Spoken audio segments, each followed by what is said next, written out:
Olá, as boas-vindas a você. Este é o podcast Radar Direitos Humanos, um podcast do Departamento de Advocacy da Diocese Anglicana de Brasília, Igreja Episcopal Anglicana do Brasil.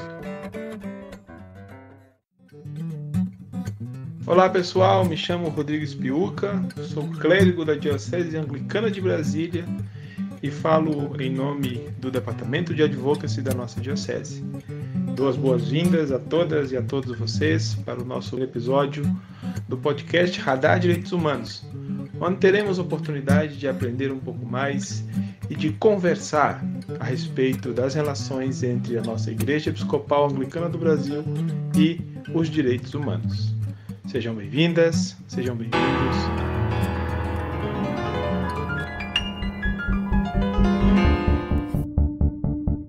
Sou travesti, quem me aceita, aceita. Quem não aceitou, não tem problema nenhum. Porque eu planejei a minha vida para ser o que ela é hoje. Eu me vejo muitas vezes num dilema, assim, saca? Porque eu queria ser enxergada simplesmente como a Ludmilla.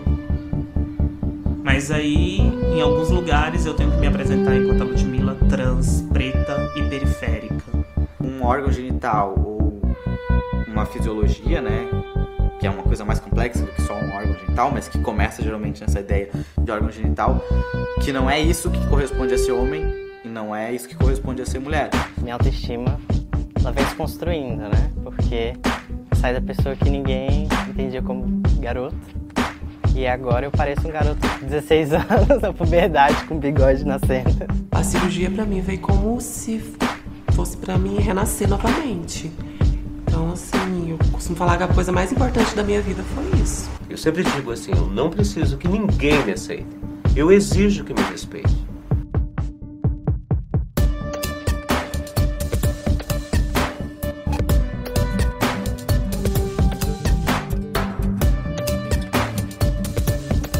Eu estou recebendo hoje a Marília Albuquerque, que é integrante do coletivo Mães pela Diversidade no estado de Pernambuco. E o tema do nosso bate-papo aqui no Radar Direitos Humanos hoje é a família e o apoio às pessoas LGBTQIA+. Marília, seja bem-vinda. É uma grande alegria ter você aqui conosco. Obrigada pelo convite, obrigada pela oportunidade de compartilhar um pouco desse tema, que eu digo que é um tema que nasce nas minhas entranhas, está na minha família e que surge assim com muito amor e uma espécie de renascimento. Então é muito bom partilhar desse tema com vocês. Então nos conta, por gentileza, Marília, como surgiu o coletivo Mães pela Diversidade e qual é o papel desse movimento em prol da defesa dos direitos das pessoas LGBTQIA+.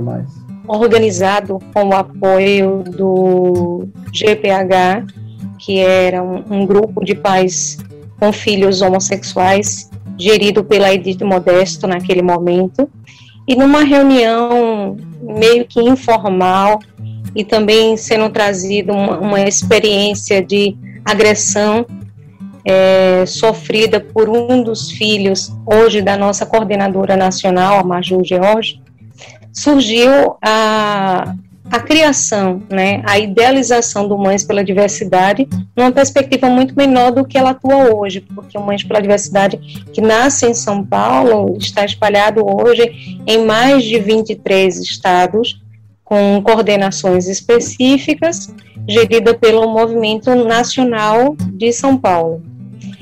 E nasceu com uma proposta de agregar e acolher mães, identificar mães com filhos LGBTs e acolher também esses filhos, sendo ponte nesses filhos que às vezes nos procuram entre eles e os seus familiares. Porque isso acontece no Mães, é mais comum que os filhos nos procurem por um desafio familiar e que a gente seja instrumento, seja ponte para esse filho em relação à sua família do que propriamente a família. Mas acontece, como foi o meu caso, dessa procura pelo movimento, pelo coletivo, acontecendo primeiro pela mãe. Mas o coletivo é um coletivo político, militante, atuante, não só faz o acolhimento, a escuta de mães, pais e filhos, porque inclusive ele não é formado só por mães, ele também é formado por pais ou algum parente mais próximo ou responsável dessa pessoa LGBT ou desse familiar LGBT. E aí ele não é só esse grupo de acolhimento, de escuta, de ajuda, de entendimento, de informação. Também é um grupo militante, político, suprapartidário, né? Mas atuante politicamente na busca dos direitos, né, dos nossos filhos, assegurando os direitos já existentes, porque às vezes há esse retrocesso, essa perda, garantindo que eles sejam de fato efetivados, aconteçam, e em busca, ampliando aqueles que ainda não foram constituídos. Então, existe essa atuação do Mães. Então, geralmente, a gente agrega e está junto dos movimentos LGBT já existentes, porque nosso papel é outro, nosso local de fala é enquanto mães e não enquanto pessoa LGBT, e aí nós nos juntamos com essas pessoas para atuar em favor desses filhos, dos nossos filhos, sejam eles biológicos ou não, aqueles que nós encontramos na caminhada, aquele que nós encontramos no movimento, mas nós atuamos nessa busca por esse direito. E aí, geralmente, você sabe, né? É diferente quando a mãe se apresenta, né, junto com o seu filho. Então, são diversas buscas de questões políticas, garantias de direitos cíveis e, enfim, tudo isso. Então, onde tem um LGBT negado, onde tem um LGBT oprimido, onde tem um filho invisibilizado, nós estaremos ali para dizer que eles existem, que são pessoas que precisam ser ouvidas e que são dotados de direitos, como qualquer um outro cidadão, não mais que, mas como qualquer outro cidadão. Tu falaste aí que quando a mãe se apresenta ao lado do seu filho, da sua filha, a situação se revela diferente. Então eu gostaria de ouvir um pouco mais, Marília, do papel que a família pode desempenhar no apoio, na proteção dessas pessoas, especialmente quando elas encontram obstáculos, né, como tu bem disseste, para o desempenho dos seus direitos, para o exercício daquilo que lhes é pertinente. Como a família pode atuar e como ela pode promover os direitos das pessoas LGBT? A família é o primeiro núcleo, instituição em que a gente faz parte, né? Assim que uma criança é gerada, ela nasce, ela surge num ambiente familiar. E, em geral, espera-se que seja um ambiente familiar amoroso, acolhedor, que cumpra os seus deveres e o seu papel, onde a criança vai ter nesse local um espaço seguro de afeto, né? E o que acontece é que é lançado também sobre esse filho uma série de expectativas, uma série de desejos, né? Falando especificamente sobre minha experiência, uma criança que você espera, e é só uma criança que você espera, que você dá nome, que você diz como tem que se comportar, como tem que agir dentro de uma perspectiva cultural já enraizada, estrutural que a gente vive, e que por alguma razão, se esse filho não corresponde a essa expectativa normativa padrão, existe naturalmente uma frustração, né? Uma frustração da família, uma frustração em relação ao próprio método dessa família, com relação à sociedade, aos demais familiares e amigos, porque a gente parece que tem que dar conta de um monte de gente, além desse local núcleo, que é esse local primeiro, que é a família. Então, dentro dessa frustração, eu diria que a família tem um papel extremamente importante, porque ela pode ser o local mais seguro de afeto, de amor, de acolhimento, de respeito, e pode ser o pior deles e o primeiro deles, porque se um filho LGBT se revela enquanto pessoa LGBT, seja pela orientação sexual ou pela identidade de gênero, se ele se coloca e essa família não o recebe, não o acolhe, não aceita, o que eu vou esperar dessa sociedade se todas as nossas famílias geram uma sociedade, né? A sociedade é fruto das nossas casas, das nossas famílias.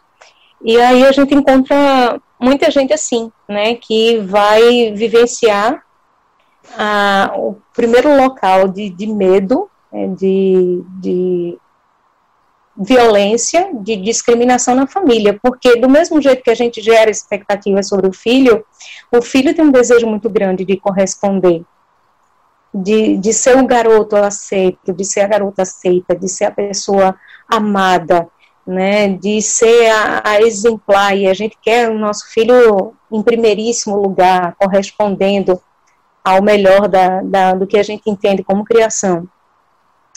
Então, eu acho que existe o primeiro conflito, que é o medo desse filho nessa descoberta e como se colocar na família, e existe também a preocupação dessa família, depois dessa descoberta, não aceitar. E eu diria que essa tragédia, é uma das piores experiências que pode se viver, é o desafeto, o preconceito, a exclusão e a discriminação dentro de casa. De haver essa condicionante, olha, eu amo você, mas você tem que cumprir todos os papéis, se não cumprir, esse amor torna-se menor.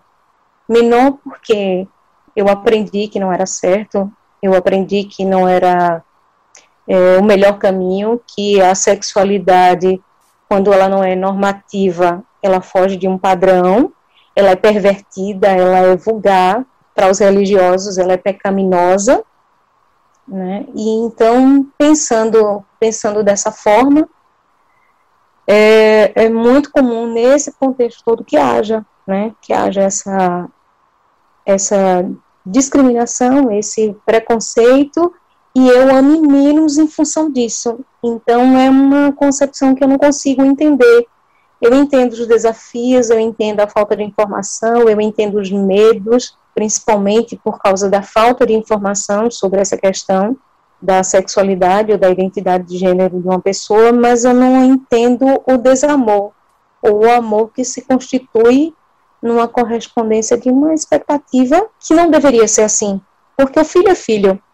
Eu lembro que uma vez alguém me perguntou como eu me senti quando o meu filho falou sobre sua identidade de gênero, como eu olhei para ele a partir dali. Então, meu filho continuou sendo meu filho e eu continuei sendo a mãe dele. Foi fácil? Não. Me trouxe frustrações? Trouxe sim. Me trouxe desafios? Trouxe. Desconstruções, muita crise. Inclusive é interessante porque eu cheguei assim no Mães. Eu, quando soube da questão da transexualidade do meu filho, eu o abracei e disse: mamãe tá aqui, eu tô te apoiando, a gente vai caminhar junto. Eu não sabia nada, eu não sabia nada a respeito. Eu achava que Deus tinha feito o homem e a mulher e que eles eram correspondidos dentro desse gênero, dentro desse corpo, e qualquer coisa disso era defeito e Deus não poderia ser ou a pessoa ou ser responsável por uma criação defeituosa. Eu tinha muito preconceito, tanto sobre a questão de sexualidade como de identidade de gênero, e não conhecia nada a respeito disso. Então, eu abracei, eu acolhi, mas no meu íntimo eu estava em profundo sofrimento. Era muito medo, eu senti vergonha, eu senti constrangimento, eu perguntei para Deus: por que comigo? E agora, né? O que eu vou enfrentar? Eu fazia parte de uma igreja e religiosa. Eu estava assumindo a educação religiosa dessa igreja. Foi uma época, inclusive, que a Igreja Batista do Pinheiro estava sendo combatida pela Convenção Batista a respeito da inclusão de pessoas LGBT no seu rol de membros, e por isso ela foi excluída da convenção. E os temas das igrejas eram só esses. Então eu ia para a igreja e voltava arrasada, eu voltava triste, e dentro dessa construção eu tive os meus desafios. Aí eu cheguei no Mães, arrasada, saí procurando na internet um grupo que me acolhesse, que me ouvisse, que me ajudasse. O grupo estava surgindo naquele momento aqui em Pernambuco, eram apenas umas 3 pessoas, e eu cheguei arrasada achando que era um grupo como os etilistas, né, os alcoólicos anônimos, vai ali para um grupo de autoajuda, onde a gente vai contar os desafios, e vai nada. Cheguei num grupo pequeno, ultra resolvido, extremamente amoroso, e o primeiro sentimento que eu tive foi de vergonha, porque as mães que eu encontrei estavam bem com seus filhos, e eu não conseguia compreender isso, porque eu estava arrasada. Eu comecei a olhar para mim, e a partir desse momento, eu costumo dizer para algumas pessoas, eu comecei a ser gerada. Surge uma mãe parida por um filho, e eu começo a ser gerada por Juno, e me tornando uma pessoa melhor, exercitando e conjugando o amor maior do que eu imaginava ser, porque amar quem está no nosso padrão, nos nossos conceitos, na nossa estrutura é muito mais fácil, muito mais fácil. E aí, quando eu vi, eu já estava no movimento, já estava participando das paradas, já estava relendo os textos bíblicos que antes condenavam meu filho, que dizia que ele ia para o inferno, e fazendo toda uma caminhada de retorno para mim, sabe? Eu acho que primeiro para mim do que para ele. Marília, partindo da tua experiência pessoal, essa que tu estás partilhando conosco e que realmente me deixa impactado por tamanho amor, o que você diria para uma pessoa que nesse momento está aprisionada pelo preconceito, é prisioneira desse preconceito que exclui, que causa violência, que causa dor em relação a alguém querido, alguém próximo, que assume a sua condição, que assume a sua orientação sexual? O que você diria para essa pessoa prisioneira do preconceito? Eu entendo que nós não nascemos preconceituosos, né? O preconceito, ele é construído, ele é reproduzido. E do mesmo jeito que o preconceito é construído e reproduzido, embora impregnado, embora exista e a gente reconheça que existe o preconceito estrutural e que também este um dia teve sua própria origem, eu entendo que pensando dessa forma, o preconceito pode ser desconstruído. E falando da minha própria experiência, com tudo que eu carregava e a visão que eu tinha equivocada sobre esse tema, eu acho que a informação, ela é libertadora. A informação, ela é libertadora. E a informação que você busca em fontes sérias, não é aquela que vai manter o que você pensa, mas que vai te dar possibilidade de pensar de forma séria, né, de forma sólida e segura.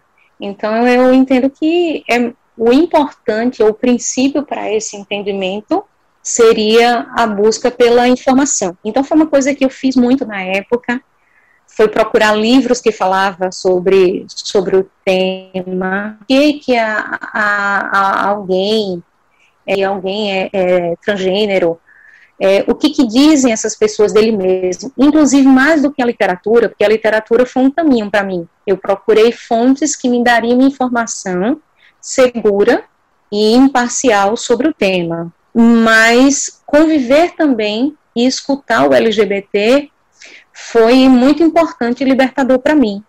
Num dos primeiros encontros que eu tive, que foi uma roda de diálogos onde estavam reunidos, a maioria das pessoas que estavam ali eram LGBTs, sem igreja, expulsos de suas comunidades, e que estavam ali para assistir, participar de um debate sobre religião, religião, teologia, igreja e população LGBTQI+.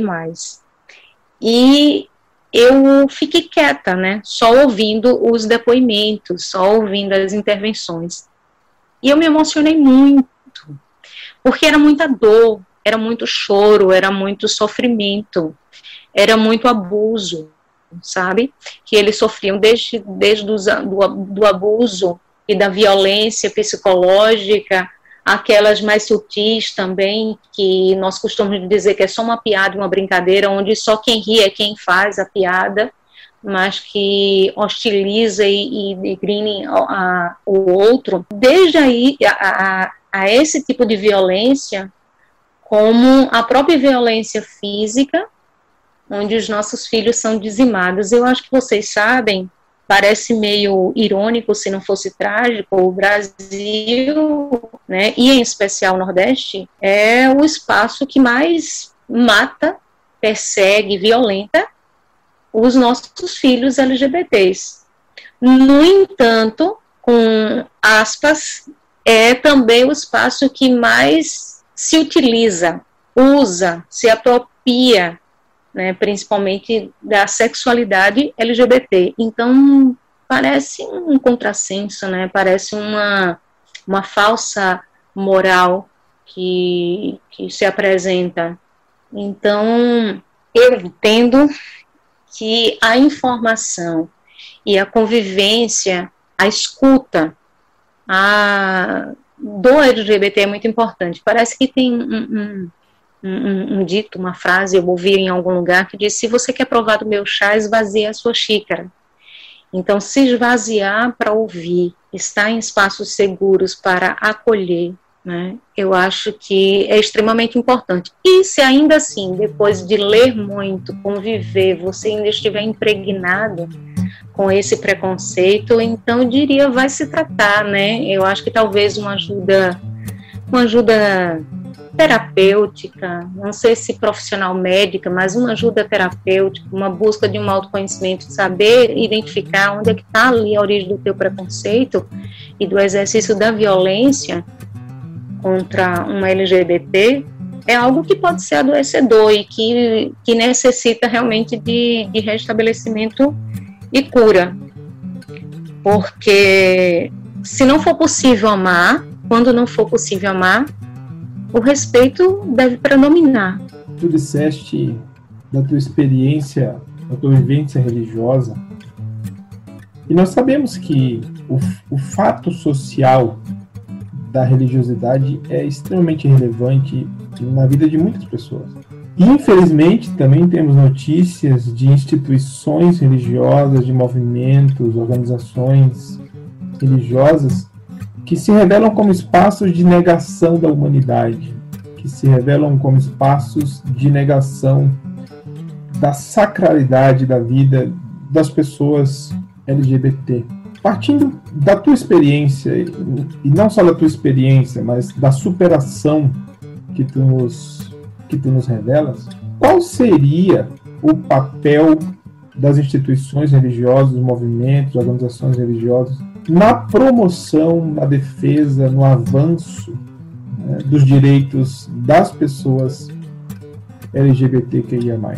Eu tenho uma mania, uma insistência de relacionar muito a família com a igreja. Na minha vivência, são as duas coisas mais preciosas para mim, né?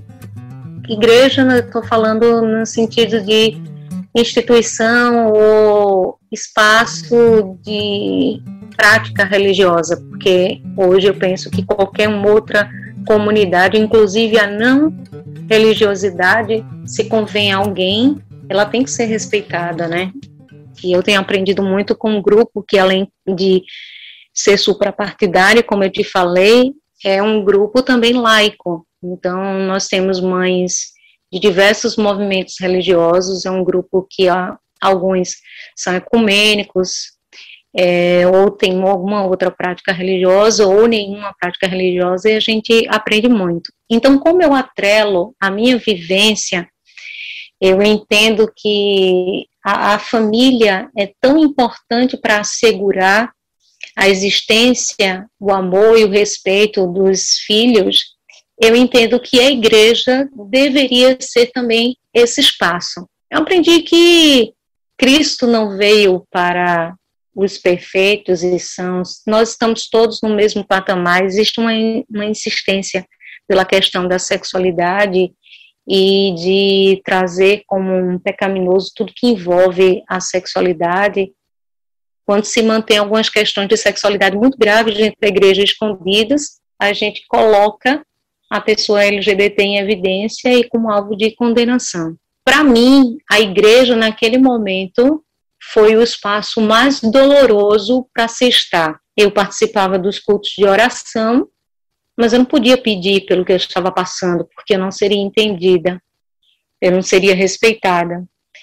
Eu tinha um pastor que me respeitava muito, que havia me convidado para assumir educação religiosa e que desconvidou quando soube do que eu estava vivendo na minha casa e principalmente da busca que eu estava fazendo para manter o meu filho e o amor que tinha por ele. Eu fico pensando, o que a igreja instrui que deve ser praticado, né? Porque a sexualidade, a homossexualidade, ela está na sociedade, ela está nas famílias, mas a gente precisa se acolher para fazer as interpretações bíblicas a partir de Cristo de uma forma contextualizada, principalmente. Hoje eu estou numa comunidade anglicana e eu leio a Bíblia de forma contextualizada. Ela foi escrita a partir de uma vivência de um povo. E a Bíblia ela é fundamental, mas não é para todas as religiões, então ela não pode nortear essa perspectiva. Para mim, ela é muito importante e foi importante essa busca. Então, hoje é fundamental que a igreja seja um espaço de acolhimento, que seja um espaço de acolhimento seguro, que seja um espaço de luta, inclusive, porque o LGBT está dentro dos grupos que são minorizados, sofridos e hostilizados, violentados, assim como muitos outros grupos, como as mulheres, as crianças, os idosos, os indígenas, os negros.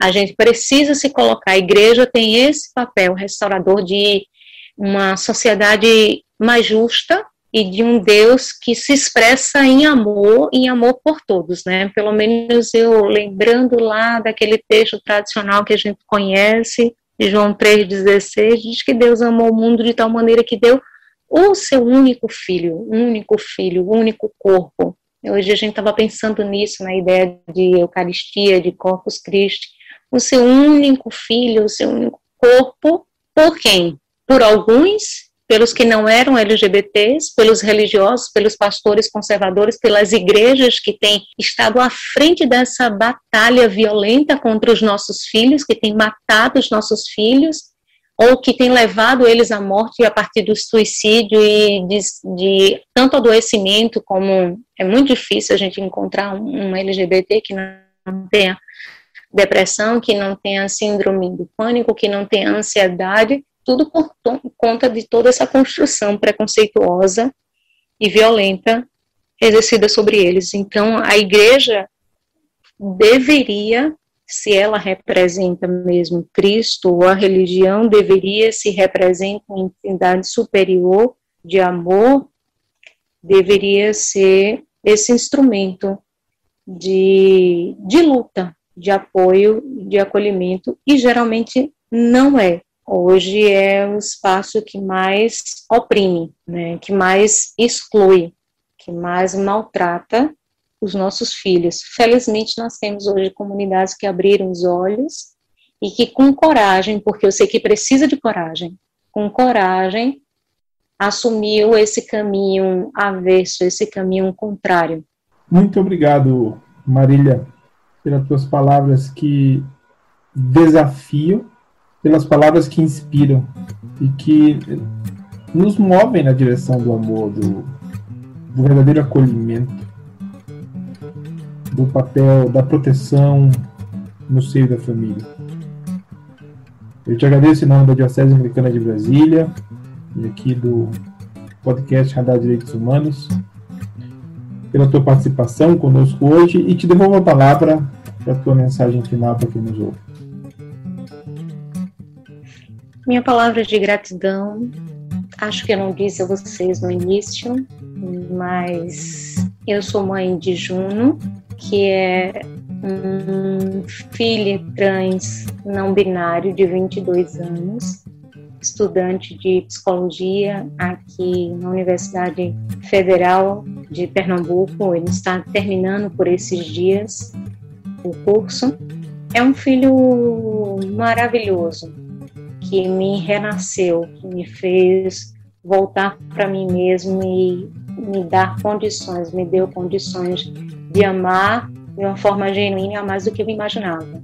E sou mãe da Giovana, que tem 18 anos, e que se lê como uma pessoa fluida. Então, minha família é mais que diversa, minha família é mais que colorida, minha família é, sobretudo, livre e amada da forma que ela é. E fica uma palavra que eu queria deixar final, além de muita gratidão por esse espaço, porque à medida que nós falamos, à medida que nós compartilhamos dessa experiência de reconstrução e quebra de preconceitos e amor e respeito, a gente talvez atinja alguém que precisa ouvir essa palavra.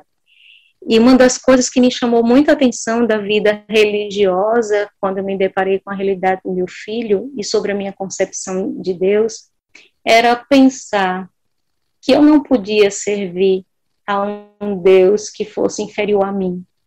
Se eu era capaz de amar, se eu tinha tido toda aquela crise, todo aquele medo em função do que eu estava encontrando diante de mim, que era o meu filho, e toda aquela insegurança, e era capaz de amá-lo, eu não podia servir a um Deus que ama menos. Então, Deus que eu sirvo é superior em amor, superior em acolhimento, superior em perdão, em afeto, em justiça, muito mais do que aqueles que o servem. Muito, muito, muito obrigada por essa oportunidade, pela chance de partilhar um pouco da minha história. Mais uma vez, obrigado, Marília. Eu conversei com Marília Albuquerque, integrante do coletivo Mães pela Diversidade do Estado de Pernambuco. Fiquem com meus votos de saúde para todas nós e até o nosso próximo encontro.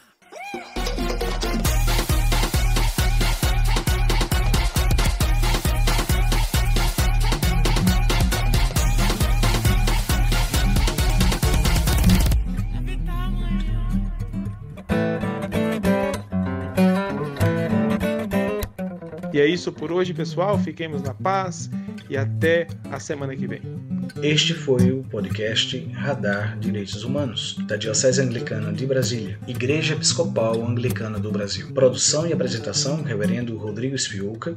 Edição do Reverendo Isaías Torquato e direção-geral do Bispo Maurício Andrade. Se você quiser entrar em contato conosco, você pode nos encontrar pelas mídias sociais, no Spotify, no Google Podcast e no agregador de podcast de sua preferência. E pelo telefone 61 3443 4305 e pela hashtag Radar Direitos Humanos. Até o nosso próximo encontro.